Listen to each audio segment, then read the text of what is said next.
నమస్తే, welcome to Magna media. నేను భానుశ్రీ. ప్రస్తుతం మనతో పాటు మాట్లాడడానికి ప్రొడ్యూసర్ రాహుల్ అయ్యర్ గారు ఉన్నారు. ఒకసారి వారితో మాట్లాడదాం. నమస్కారం. నమస్తే అండి.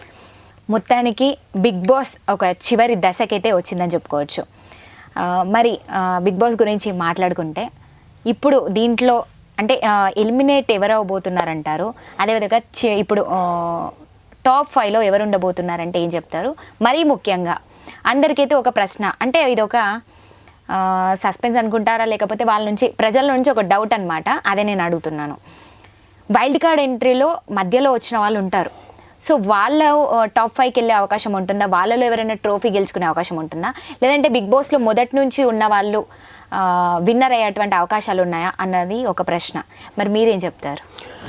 జనరల్గా బిగ్ బాస్ అన్ని సీజన్స్కి నేను చాలా రివ్యూస్ చాలా దగ్గర చెప్పాను. ఈ సీజన్కి మాత్రం నేను రివ్యూస్ అసలు చెప్పలేదు. Because I thought not to give reviews as a Bigg Boss. నేను కూడా చూస్తాను, అన్ని లాంగ్వేజెస్లో చూస్తాను నేను Bigg Boss. Kannada, Tamil, Malayalam and Hindi and Telugu. So but last వీకే నేను ఒక ఇంటర్వ్యూ ఇవ్వాల్సి వచ్చింది. Because of some bad incidents happened. అది క్రియేటెడా స్క్రిప్టెడ్ అని పక్కన పెడితే the people over reacted for certain reasons అనమాట. సో ఓపెన్గా చెప్పాలనుకుంటే ఇప్పుడు మీరు అడిగిన సింపుల్ ఆన్సర్, ఇంట్లో ఎంతమంది అయితే ఇప్పుడు మిగిలి ఉన్నారో వాళ్ళు ఎవరైనా ట్రోఫీలు తీసుకోవచ్చు. అది ఫస్ట్ నుంచి వచ్చారా, మధ్యలో నుంచి వచ్చారా అని. బట్ వేరే లాంగ్వేజెస్లో వైల్డ్ కార్డ్గా వచ్చిన వాళ్ళు ట్రోఫీ గెలిచిన దాఖలాలు చాలా ఉన్నాయి. ఓకే, హిందీలో కానీ, కన్నడలో కానీ, మలయాళంలో కానీ దేర్ ఆర్ పీపుల్. బట్ తెలుగులో ఏంటంటే మనకు ఒక్కటి ఉంటుంది, స్టార్టింగ్ నుంచి వీళ్ళు ఆడుతున్నారు కదా, వీళ్ళు 6వ వారం నుంచి బయట నుంచి వాళ్ళ గేమ్ చూసి వచ్చి ఆడుతున్నారు. అవును, వీళ్ళకి మనం ఎందుకు ఓటేయాలి? వాళ్ళు ఎంత ఆట బాగున్నా కూడా ఎందుకు ఓటేయాలి మాకు అంటే ఏంటంటే ఫస్ట్ 5 వారాలుగా వాళ్ళకంటూ ఒక ఫ్యాన్ బేస్ ఏర్పడిపోయి ఉంటుంది. వచ్చిన ఒక 5 వారంలో వీళ్ళు ఎంటర్ అయ్యారు ఈ వైల్డ్ కార్డ్. కానీ ముందు 5 వారాలుగా వాళ్ళు ఎవరైతే ఉన్నారో, అక్కడ ఎంతమంది అయితే ఉన్నారో వాళ్ళకంటూ ఒక ఫ్యాన్ బేస్ అనేది ఏర్పడుతుంది. పిఆర్స్ కూడా అలాగే వర్క్ చేస్తారు. వాళ్ళకుండే పిఆర్స్ కూడా వాళ్ళకంటూ ఒక ఫ్యాన్ బేస్ ఏర్పడితే ఓట్స్ స్ప్లిట్ చేయకుండా, ఒకవేళ అక్కడ ఫ్రెండ్షిప్స్ ఏమైనా డెవలప్ అయితే అప్పుడు ఓట్స్ స్ప్లిట్ చేయడానికి కానీ ఇట్లా జనాల ఆలోచన ఎక్కువ ఉంటుంది.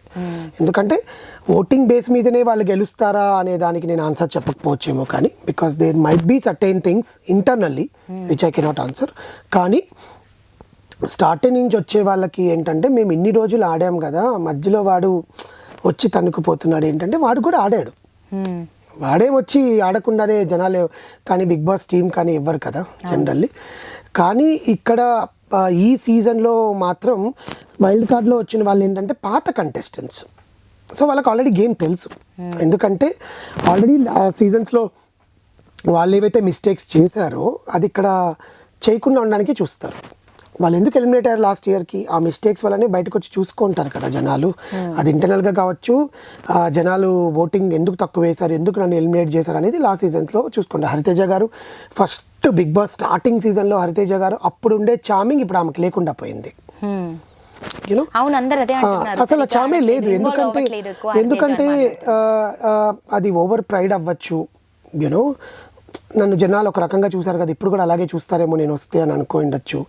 సెకండ్ రీజన్, ఆమెకి ఏమైనా పర్సనల్ ఇంటెన్షన్స్ లోపల ఆమె ఏమైనా అంటే ఇన్ని ఏళ్ళ తర్వాత మళ్ళీ బిగ్ బాస్లోకి ఎంటర్ అయిన తర్వాత కొత్త మనుషుల మధ్యలో ఉండి నా సీనియారిటీ నన్ను ఎందుకు గుర్తించట్లేదన్న ఒక ఫోబియాలకు కూడా ఆమె వెళ్ళి ఉండొచ్చు అనమాట బేసికల్గా. సో దాని కారణంతో ఆమె ఆడకపోయి ఉండొచ్చు. ఇంకా గంగవ్వ అంటారా, జస్ట్ షో టీఆర్పీ కోసం తీసుకొచ్చారు కానీ పెద్ద దాంట్లో ఏం యూజ్ లేకుండా పోయింది. నైని పావని లాస్ట్ సీజన్లో ఒక 1 వీకే ఉన్నింది. లెటర్ చూద్దాం అసలు అమ్మాయి గేమ్ ఏం ఆడుతుందో, జనాలు ప్రేక్షకులు కూడా చాలా బాధపడ్డారని అమ్మాయిని తీసుకొచ్చారు. ఒక 3 వారాల నుండి ప్లే చేసింది, వెళ్ళిపోయింది తర్వాత విషయం. So there are certain people who got eliminated. ఇప్పుడు ఉండే దాంట్లో గౌతమ్, తేజ, అవినాష్ అండ్ రోహిణి గారు, ఈ నలుగురు ఎంతవరకు నెట్టుకొస్తున్నారు అనేది మనం చూస్తూనే ఉన్నాం. దీంట్లో ఇంకో ట్విస్ట్ ఏంటంటే అవినాష్ గారు కూడా వెళ్ళిపోతున్నారు అన్నట్టుగా కూడా ఒకటి బయటకు వచ్చింది. లాస్ట్ 2 వీక్స్ బ్యాక్ కూడా అవినాష్ ఎలిమినేట్ అవ్వాలి, ఓటింగ్స్లో తక్కువ వచ్చింది. అవును, కానీ నబీల్ వల్ల నబీల్కు ఉండే షీల్డ్ వల్ల తనని సేవ్ అయ్యడం జరిగింది. సో లాస్ట్ వీక్ ఆయన మెగా చీఫ్గా ఉన్నాడు కాబట్టి నామినేషన్స్లో లేడు. ఈ వీక్ మెగా చీఫ్ రోహిణి అయింది కాబట్టి తను నామినేషన్స్లోకి వచ్చాడు. సో జనాలు ఎంతవరకు నువ్వు ఎంటర్టైన్ చేస్తున్నావు అనేది ఒకటి ఉంటుంది. ఎంత ఎంటర్టైన్మెంట్ షోలో నువ్వు ఓన్లీ కామెడీయే చేయాలి, ఓన్లీ ఇవే చేయాలి అనడం కన్నా కూడా ఎంతమందితో మింగిల్ అవుతున్నావు, నీవు ఎంత కంటెంట్ అనేది ఇస్తున్నావు అనేది కూడా ఇంపార్టెంట్ ఉంటుంది అనమాట ప్రేక్షకులు అదే కోరుకుంటారు కదా ఎంటర్టైన్మెంట్ తో పాటు. సో సెకండ్ థింగ్ ఏంటంటే ప్రేక్షకులకి ఇంకోలాగా కూడా ఉంటుంది, వీళ్ళ వల్ల మా పర్సన్కి ఓటింగ్ తగ్గిపోతుందేమో, ఇప్పుడు అర్థమవుతుందా అండి. సో నిఖిల్ మీద ఉండేవాళ్ళు చాలా మంది ఉంటారు. యాజ్ పర్ నేను లాస్ట్ వీక్ ఇంటర్వ్యూలో కూడా చెప్పాను, ఇప్పుడు కూడా దానికే స్టిక్ అయ్యి ఉంటాను. So they are planning to make Nikhil as a winner. అవకాశాలు ఎక్కువ ఉన్నాయంటారు. చాలా అవకాశాలు కూడా ఏం లేదులేండి, అతని అగ్రిమెంట్లో కూడా ఉండొచ్చేమో మేబీ, దాన్ని కూడా నేను చెప్తున్నాను డైరెక్ట్గానే. ఎందుకంటే స్టార్టింగ్ నుంచి అతను స్ట్రాంగ్ ప్లేయర్ అనుకుంటూనే వచ్చాడు, ఇప్పటిదాకా కూడా తనలో ఉండే షేడ్స్ అన్ని కూడా చూపించాడు. He has shown all the different shades. ఆయన ఎలా ఉండాలో, ఎలా బయట ఉంటాడో అలాగే అక్కడ కూడా ఉన్నట్టుగా చూపించాడు. అదే కదా జనాలకి కావాలి. నువ్వు ఎంతకాలం అని చెప్పి మాస్క్ వేసుకొని ఉంటావు, రియాలిటీ కావాలి. అదే కదా. విష్ణుప్రియ రియాలిటీ ఓవర్ డోస్ అయిపోయింది. అవును, అమ్మాయిది చాలా ఓవర్ డోస్ అయిపోయింది. అమ్మాయి రియల్ గానే అలాగే ఉంటుందండి బయట, కాదనట్లే, వాళ్ళ ఫాదర్ కూడా వచ్చి చెప్పారు, అన్ని అదే చెప్పారు. కానీ బట్ ఓవర్ డోస్ అయిపోయింది అనమాట అమ్మాయి రియాలిటీ. ఆ ఓవర్ డోస్ ఏమైపోతుందంటే లూజ్ టంగ్ అయిపోతుంది. ఎంత నువ్వు ఆడినా, ఎంత నీకు బయట ఫ్యాన్ బేస్ ఉన్నా, లూజ్ టంగ్ వల్ల నిన్ను పైకి రాలేకపోతున్నావు.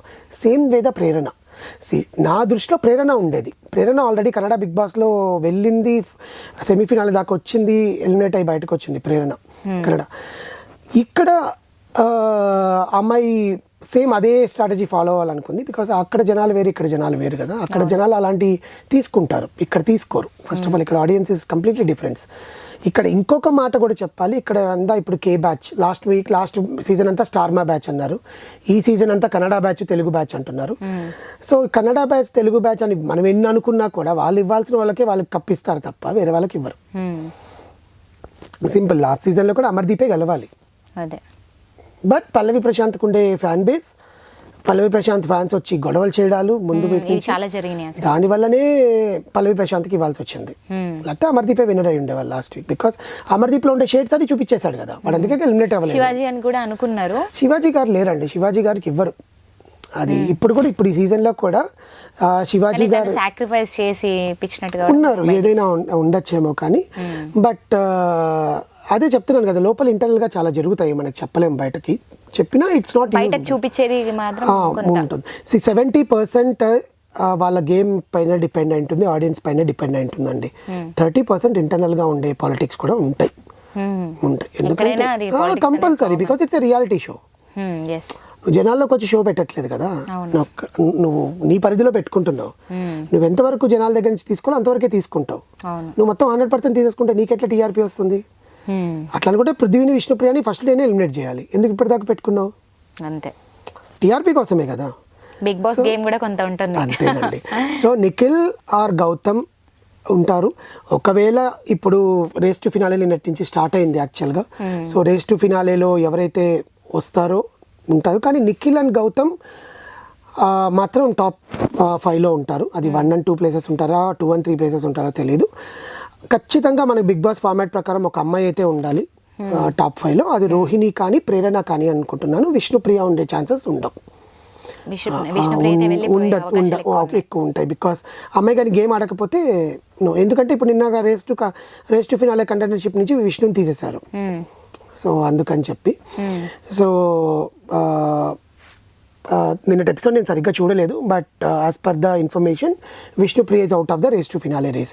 సో ఈ వీక్ ఒకవేళ డబుల్ ఎలిమినేషన్ ఉంటే పృథ్వీ అండ్ అవినాష్ ఎలిమినేట్ అవుతారు. నెక్స్ట్ వీక్ పృథ్వీ కూడా ఎలిమినేట్ అయ్యే ఛాన్సెస్ ఉంటాయి. సో నెక్స్ట్ వీక్ ఇంకా 3 weeks ఉంది కాబట్టి నెక్స్ట్ వీక్ విష్ణుప్రియ ఎలిమినేట్ అయితే లాస్ట్ వీక్ టాప్ 5 ఉంటారు అనమాట. అంతే. టోటల్ 9లో 3 అయిపోతే ఇంకా ఉంటారు. మేబీ ఏమైనా ఛాన్సెస్ ఉంటే అంటే టాప్ 6 అనేది ఉండదు, ఎప్పుడు టాప్ 5 వరకే ఉంటుంది. సో ఇప్పుడు ఉండే 8 కంటెస్టెంట్స్ ఉన్నారు. ఇప్పుడు 8 కంటెస్టెంట్స్లో ఈ వీక్ 2, నెక్స్ట్ వీక్ ఒకరు ఎలిమినేట్ అయితే ఫైనల్ వీక్కి 5 ఉంటారు అనమాట. ఒక అమ్మాయి మాత్రం ఉంటుంది, అది రోహిణియా ప్రేరణ అనేది కొంచెం కన్ఫ్యూజన్ ఉంటుంది. Vishnupriya is out of the game అండి. She will not be a contender top 5 ఉండదు. ఆ అమ్మాయి ఇంకెంత ప్రూవ్ చేసుకోవాలి. ఇప్పుడు పృథ్వీ వెళ్ళిపోయిందంటే అమ్మాయి ఆట 1 weekలోనే చూడాలి. అవును, అంతే కదండి. ఈ వీక్ ఒకవేళ విష్ణుప్రియ వెళ్ళిపోయిందంటే పృథ్వీ ఎట్లయినా ఆడతాడు, వాళ్ళు అరుచుకుంటూ ఆడతాడు, కానీ పృథ్వీని ఎలిమినేట్ చేస్తారు. Because his points are not good, his way of behaviour is not good, and the same repeating. So Prithvi and Avinash ఇద్దరు డబుల్ ఎలిమినేషన్ అవుతారు Saturday Sunday, or else Vishnupriya and Avinash లేదా తేజ అయ్యే ఛాన్సెస్ కూడా ఉంటాయి. అవినాష్ నుంచి తేజాని కూడా తీసేయచ్చు. టేస్టీ తేజ బిగ్ కూడా బాస్ ఉన్నారు ఎప్పుడు కదా, ఎలా ఏం చేస్తారో ఎవరికి ఎవరికి తెలియదు. సరే ఒక అమ్మాయి మాత్రం ఎలిమినేట్ అవుతుంది, అది విష్ణుప్రియ ఆర్ రోహిణి ఆర్ ప్రేరణ అనేది నెక్స్ట్ వీక్లో తెలుస్తుంది. ఈ వీక్లో 2 అబ్బాయిలు ఎలిమినేట్ అయితే నెక్స్ట్ వీక్ మాత్రం వాళ్ళు మిగతా 5 కంటిన్యూ వెళ్తారు. సో మొత్తానికి టాప్ 5లో గెలిచే అవకాశాలు అయితే నిఖిల్ వైపు ఉన్నాయంటారు. నిఖిల్ రైట్ అండి, thank you sir, thank you so much.